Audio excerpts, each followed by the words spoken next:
Hi guys, today we're going to talk about the radius and interval of convergence and how to find them when we're using the ratio test.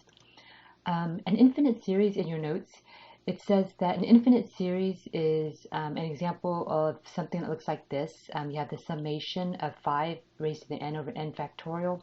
And if you went out and you expanded this sum, what you would get is in the first blank you would plug in n equals 1 because that's what it says there. In the second blank you would plug in n equals 2, n equals 3, and so on. And because this is a summation, you would put plus signs in between. And that is the expanded series of this series. Now, what you see here is every number here is a constant. All right, so we call that a series of constants. N itself is a constant.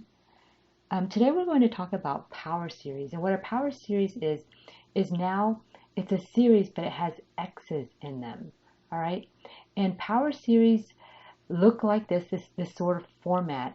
And the special thing about power series is that they have these things called centers. And here the center is 5.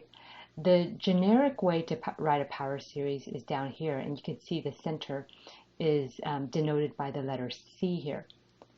One thing we know about power series, so again, these are just series with x's in them, is that they always converge at their center. Okay, and what we mean when we say that they always converge at their center is if we plug in x equals c here, x equals c, what happens will be all these terms go to 0, and you can see that this series will actually converge when x is equal to c. All right, it'll converge here to a naught, whatever that is. The other thing we need to know about power series is that since we say they always converge at their center, they will never not converge. All right, there are 3 possibilities for what a power series will do when it converges. The first one is that it will converge at its center, C. The second one is that the series will converge at some range. So we could say between x equals, say, 1 and 5. Okay, the domain will be some range for x. And the third thing about a power series is that the series could converge for all real numbers. So we could say x is equal to all reals, or sometimes we say from negative infinity to infinity. All right, but one thing a power series never does, okay, is a power series will never not converge or never diverge, I guess. But it will always converge somewhere. All right, and if you can't figure out where it converges, then it's going to converge at its center.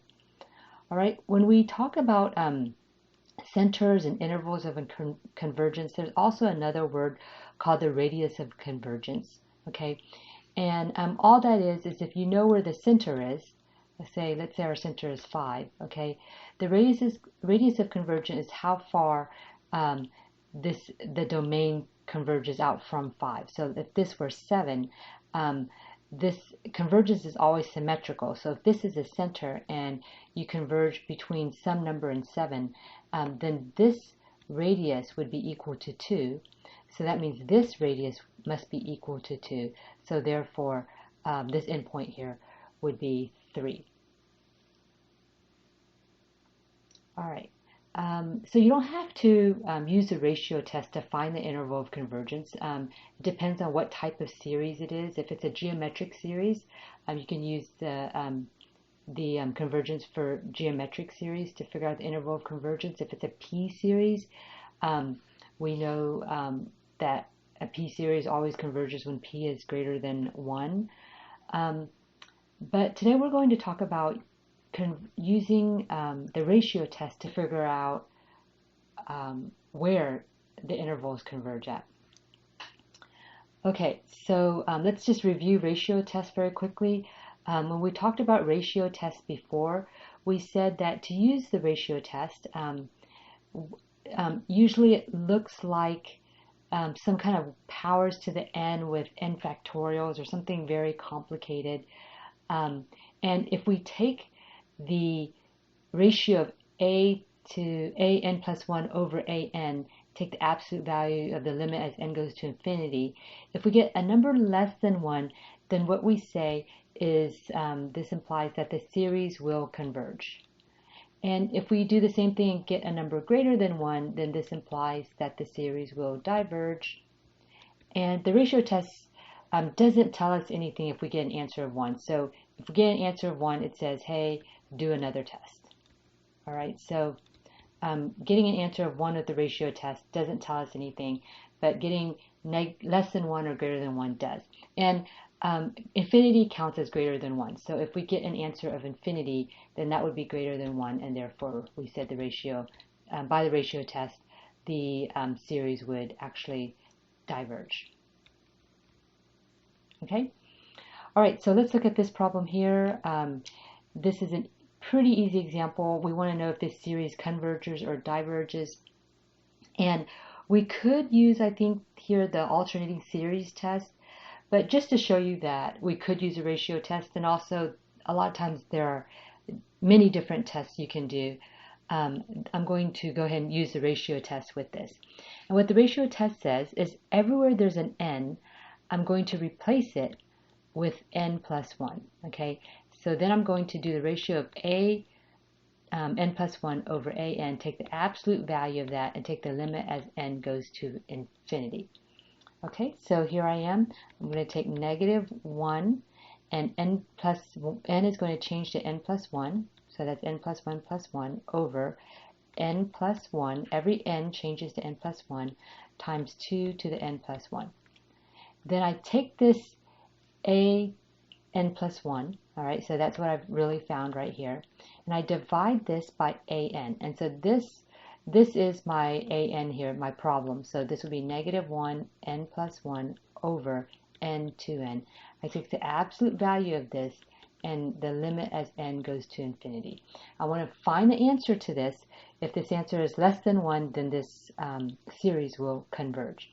So it's very complicated right now because I've got a fraction over a fraction. So what I'm going to do is I'm going to change this to one fraction. So remember, dividing fractions, easy as pie, flip the second and multiply.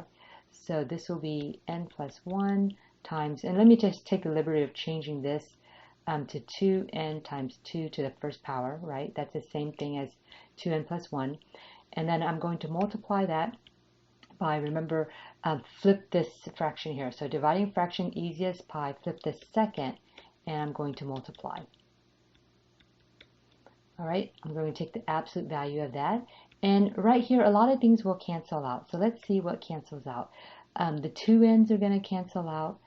Let's see. I have negative 1 raised to the n plus 1 and negative 1 raised to the n plus 2 here, and negative n raised to the n plus 1 on the denominator.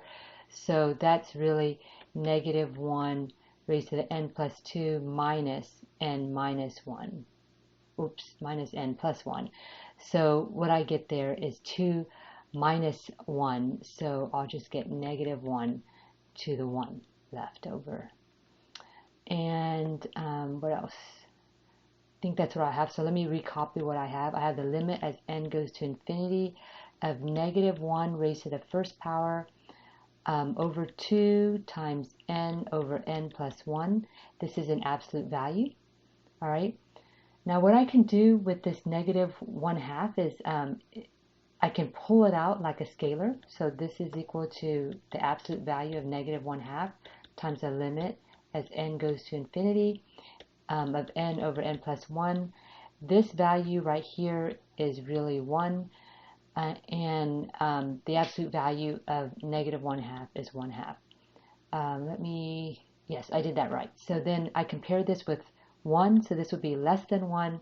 So therefore, this series will converge by ratio test. All right, so right here it says the series will converge when your answer is less than 1. All right, so this wasn't a power series. So what we're going to do now is we're going to put an x in here. And we're going to say, if I put an x in here, so let me show you the next example on your notes. Okay, if you put an x in here, for what value of x will this converge? So this is pretty much the same problem. Let me recopy it up here.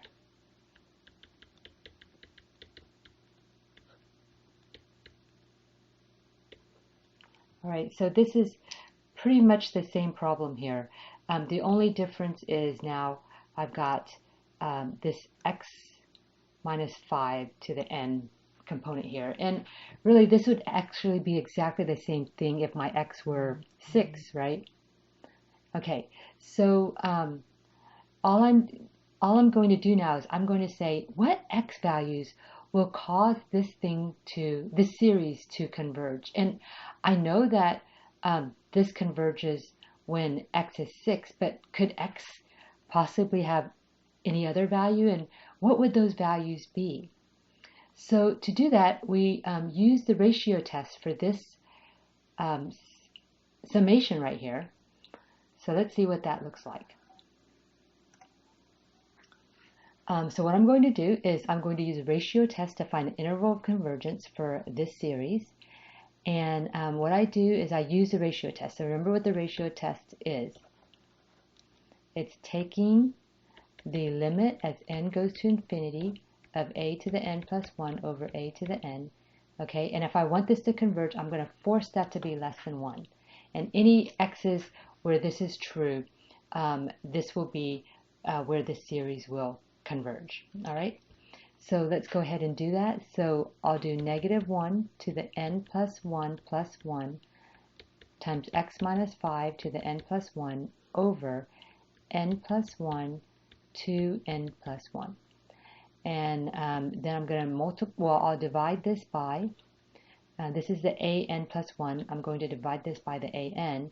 So the an is just this whole original problem. So divide by negative 1, n plus 1 times x minus 5 over n raised to the n over n to n. I'm going to take the absolute value of this and take the limit as n goes to infinity and force this to be less than 1. All right. So what is this equal to? Well, this is really hard to understand. So what I'm going to do is try to simplify some things. And the first thing I want to say is, while I didn't do this last time, whenever you have negative 1 raised to the something, it's either going to be what? Negative 1 or positive 1, right? And so what we're going to do is we're just going to disregard these, because no matter what it is, I'm going to take the absolute value of it. So I could spend a lot of time trying to figure out algebraically exactly what that would be if I divided it. But really, it's going to be positive 1, whatever the answer is. So I'm going to go ahead and simplify these to positive 1. That will help me out a lot. Okay, let me rewrite what I have here. What I have is the limit as n goes to infinity of x minus 5 raised to the n times x minus 5 raised to the 1, right? That's the same thing as this expression here in the numerator, divided by n plus 1 times 2 raised to the n times 2 raised to the first power, okay? And then I'm going to multiply that by the reciprocal of the denominator here, so that's n times 2n over x minus 5 raised to the n absolute value. So all I did was change this fraction over a fraction to just one fraction. All right. At this stage, we should have some things that cancel out. So let me see what I can get to cancel out here. The two n's definitely cancel out. I've got x minus 5 raised to the n that cancel out.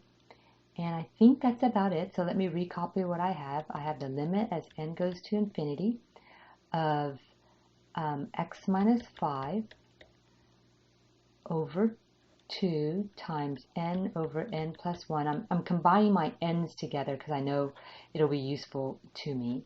All right. And so we're going to do kind of a funky thing here. The first thing I know is I'm going to force this to be less than 1. The reason is that's where this, this expression here is going to converge. All right. But what I see is that when this is an x here, and I take the limit as n goes to infinity, it's not going to affect the x any. So I can actually pull out this absolute value of x minus 5. So this will be x minus 5, the absolute value over 2, times the limit as n goes to infinity of n over n plus 1. And of course, this I think is also absolute value, and this will be forced to be less than 1. So what do I get when I do that? Well, this right here, the limit as n goes to infinity of n over n plus 1, that's really just what? 1, right? So what I get here is the absolute value of x minus 5 over 2 is less than 1. And if I can solve for x here, then I'll know all the x values where this series will converge. Okay? So the way you solve this is, let me multiply both sides by 2 to get rid of the fraction. So I have x minus 5 is less than 2. And then knowing how to do absolute values, this will be negative 2 is less than x minus 5 is less than positive 2. And then I'm going to add 5 to every part of this, kind of like how I would do it to an equation. So this would be 3 is less than, let me do it in a different color. This will be 3 is less than x, which is less than 7. Okay? Now, the thing about ratio tests is that this is true, that if I had an interval, the interval of 3 to 7, this series up here, this original series up here, okay, would converge for everything between 3 and 7, and that's great. But one thing about ratio test, okay, if we remember ratio test right here, when you get the limit of this is equal to 1, it doesn't tell you anything. You don't know if the series converges or diverges if you do this limit and you get 1. And so what we've really done over here is we've figured out that this expression is actually equal to 1 when x is equal to 3 and x is equal to 7. I mean, plug it in, like plug in this expression right here when x is equal to 3. I'll have x minus 5, right, over 2 is less than 1. If x is 3, then I'll have 3 minus 5 over 2 is less than 1, okay? So what I have is actually, not that this is less than 1, but this is actually equal to 1. And if I plug in the 7, I'll have 7 minus 5 over 2, and that's also equal to 1. So add 3 and 7, okay, using the ratio test, we don't know what's going on here. Don't know what's going on. Meaning, does the series converge or diverge here? The ratio test doesn't tell us. So we definitely know that between 3 and 7 that the series converges. So what we need to do is what we call test the endpoints. Test 3 and test 7 to see if the series converges there or not. And how do we do this? What we do is we come back to this original problem, okay? And we're going to test the endpoints. And that's what this note up here says. This note says, every time you use the ratio test to find the interval of convergence, you must check to see if the endpoints are included in the interval. And so remember we got x equals 3 and x equals 7. If x is equal to 3, this summation would be negative 1 raised to the n plus 1. I'm going to plug in 3 wherever there's an x raised to the n over n times 2n. And what I have here is a bunch of constants except for n. Okay, so this goes back to our previous unit where we said, hey, does this series converge or diverge? It doesn't have any x's in it. So what I can do is try to work this out. This is equal to n equals 1 to infinity, negative 1 raised to the n plus 1. This is negative 2 raised to the n, right?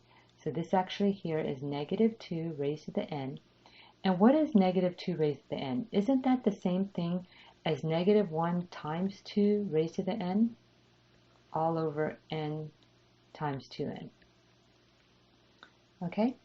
And this is something, I guess I'm doing a little bit of a math trick here, but it's something that you can do also. This n here, if we're a plus sign here, this n would not distribute, but it does kind of, I guess, distribute in this situation because it's a multiplication. So this will be equal to the summation negative 1 raised to the n plus 1 times negative 1 raised to the n times 2 raised to the n over n 2n. And you always want some things to cancel out when they're this complicated. The 2n's cancel out. Negative 1 to the n plus 1 times negative 1 to the n, when the bases are the same, you add their exponents, right? So what we're going to get here is a summation of negative 1 to the 2n plus 1 over n from n equals 1 to infinity. And can I look at this and tell if this summation or this series will converge or diverge? Well, let's think about this exponent. This exponent is always going to be odd, okay? Which means that this really is the same as the summation of negative 1 over n. And does this series here converge or diverge? It's a p-series, right? I mean, we could pull out the negative if we wanted to, okay? Does this series converge or diverge? It's going to diverge, sorry. It's going to diverge by p-series test. P here is equal to 1, okay? So since this series diverges, when you put 3 into this x, what we're going to say is if we roll all the way down here, there will not be an equal sign right here, okay? That this inequality is perfect the way it is, all right? So you have a diverge at 3. So maybe I'll put like an open circle here, and this will be filled in. And I need to figure out at the 7, do I have an open circle or a closed circle? Okay, so I go back and I do the same thing, 7. So here I'm testing the endpoint x equals 7. Up here I tested the endpoint x equals 3 in green here. All right, so I'm going to plug in 7. So this is a summation, negative 1, n plus 1, 2 raised to the n over n to n from n equals 1 to infinity. Now again, there's no more x's here, so I'm basically going back to the previous unit. And I try to cancel out things if I can. The two n's cancel out. So what I get is a summation n equals 1 to infinity, negative 1 raised to the n plus 1 over n. Now this negative 1 this time, this exponent here, this n plus 1, is that going to make this series alternate, or is it going to stay even or stay odd? This will alternate, right? So actually this series here will converge by alternating series tests, right? The terms, 1, alternate, 2, they have a limit of 0, and 3, they decrease in magnitude.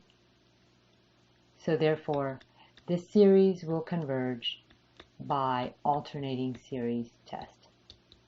And when I know that, then what I'm saying is that when I plug in 7, this series is going to converge.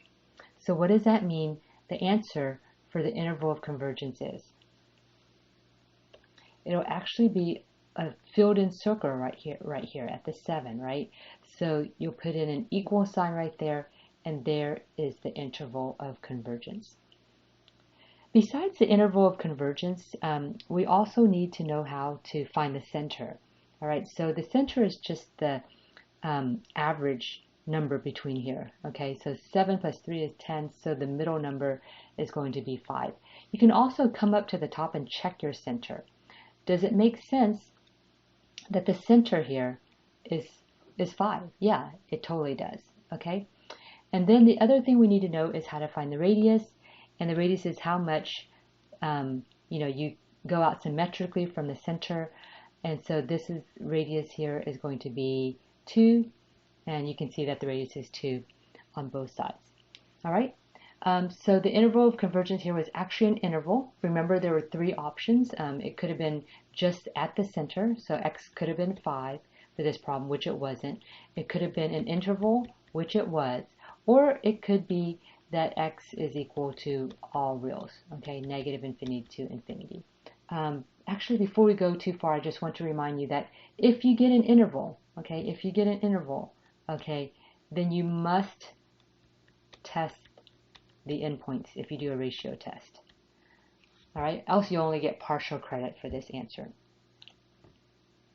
All right, let's look at this problem here. When we're looking at intervals of convergence, you really want to look and say, hey, is it a geometric series? Because if it is, then all I'll do is take the absolute value of r and set it less than 1. Okay, or if it's a p series, I would be like, okay, just set p greater than 1 for convergence. All right, but this is not a geometric series and it's not a p series, so I have to do something a little bit more complicated, and I'm going to do the ratio test. Okay, And so in the ratio test, what I'll do is every n gets replaced by n plus 1. Now this is very important because students think that all I'm doing is adding 1 to every n, but that's not the same thing as a substitution. I'm actually substituting. So right here, this n gets replaced by n plus 1. All right, so I'll get x to the 2 times n plus 1 plus 1. Okay, so notice if students had done it wrong, which often they will in this case, they'll do x to the 2 and then they'll just add 1 to the n. Like they think they just add 1. And this would be 2n plus 2, whereas this right here is going to be 2, down here will be 2n plus 3. So this is wrong up here, and I want to point that out, okay? Make sure you guys understand that. And then I'm going to divide by 2 times the quantity n plus 1, again, plus 1, and then factorial, and this is your a n plus 1. I'm going to divide that by an, okay? What an is this whole thing right here. So it'll be negative 1 to the n, x to the 2n plus 1 over the quantity 2n plus 1 factorial, okay? Ratio test says I'm going to take this ratio, take the absolute value of it, take the limit as n goes to infinity, and I want to know the x value where this series will converge. And it turns out that this series will converge when this absolute value is less than 1. The limit of this is less than 1. All right, so this is a nasty fraction, so what I'm going to do is I'm going to change it. Be careful, guys. Notice I don't put equal here because it's not equal, so be careful not to put an equal when it's not equal. Another thing I want to do, if you're okay with it, is I'm going to just disregard these negative ones, okay? Because this negative 1 is going to be inside an absolute value, so it doesn't matter what they simplify out to be, it'll always be positive 1. Okay, up here, this is really 2n plus 3, so I'll put that there. And this right here is actually also going to be 2n plus 3 factorial. All right, so first what I have is this fraction here, which is x to the 2n plus 3 over 2n plus 3 factorial times, dividing fractions easy as pie. I'm going to flip the second and multiply. So the second will be 2n plus 1 factorial over x to the 2n plus 1. All right, I'm going to force this limit to be less than 1. Let me go ahead and rewrite this so I can figure out how I can simplify this. So this up here will be x to the 2n times x to the third power, right? Over here, I want to eventually simplify these two. I see that this is actually the bigger number. So I'm going to write 2n plus 3. Factorial means I multiply it by 2n plus 3 minus 1, which would be 2n plus 2. Then I multiply that by 2n plus 2 minus 1, which would be 2n plus 1. And you know what? It matches, so I'll call it a day and put it factorial there. This will be times 2n plus 1 factorial over x to the 2n times x to the 1, and this is going to be forced to be less than 1 in order for the series to converge. All right, I can go ahead and simplify. The 2n plus 1s cancel. The x to the 2n's actually cancel. X to the third divided by x will give me x squared. So what I have is a limit as n goes to infinity of x squared times 1 over 2n plus 3 times 2n plus 2. I'm going to force that to be less than 1. All right, again, I'm taking the limit as n goes to infinity. So it's kind of a funky thing, but this x squared is not going to be affected by this limit. All right, so I'm going to pull the x squared out. So what that means is this becomes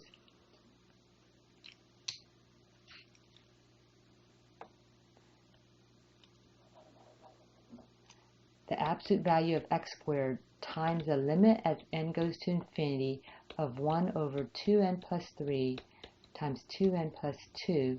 This is also an absolute value, and that's forced to be less than 1. What is this expression here equal to? As n gets larger and larger and larger, this will be 0. So what I get is 0 times x squared. And I put absolute values on this x squared. You could take them off, right? Because this x squared will always be positive. But 0 times some positive number will always be what? So what I get is 0 is less than 1. But what I wanted was x was equal to something. I didn't get x is equal to something. But look what I got. Since I got 0 is less than 1, I got what is a true statement, right? And it's always true. So what that means is no matter what x is equal to, this series is going to converge. So in that sense, what I say is x is equal to all reals. Okay, and this series will converge. If you ask for the radius here would be infinity. All right, let's go ahead and look at letter C. All right, so same thing goes here. I'm going to use this ratio test to figure out for what x would this series converge. Okay, so this will be n plus 1 factorial times x minus 3 n plus 1. Okay, so remember, my first step is everywhere there's an n, I'm going to substitute n plus 1. All right, on the bottom now, okay, I divide, remember it's a n plus 1 divided by a n. So a n is n factorial times x minus 3 raised to the n power. Then what I do is take the limit as n goes to infinity of this absolute value and force it to be less than 1. Now students have a lot of trouble here because they don't get a fraction over a fraction, okay, and then they think they've done something wrong. But what if I don't get a fraction over a fraction? What does that mean? It means I should be happy. Okay, it's already simplified for me. Okay, so let me go ahead and see if I can simplify this. This n plus 1 is really n plus 1 times n factorial. This x minus 3 raised to the n plus 1 is really x minus 3 times x to the 1 all over n factorial times x minus 3 raised to the n power. Absolute value, the limit as n goes to infinity. I'm going to force this to be less than 1.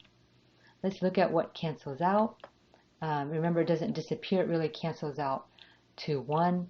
And so what I end up having here is a limit as n goes to infinity of x times n plus 1, the quantity n plus 1, and that's the absolute value is less than 1. Okay? Now what happens when I plug in infinity here for the n? This is going to be infinity, right? So what I get is infinity times x. What's infinity times x? Yeah, what I get is infinity is less than 1. Well, that's kind of strange. What does that mean, infinity is less than 1? That's never true, right? That's not a true statement, okay? So then what I would conclude here is that this series does not converge. There's no x value, okay? No matter what x I put here, infinity will never be greater than 1, all right? So I'll decide that this will not converge. But remember what we talked about.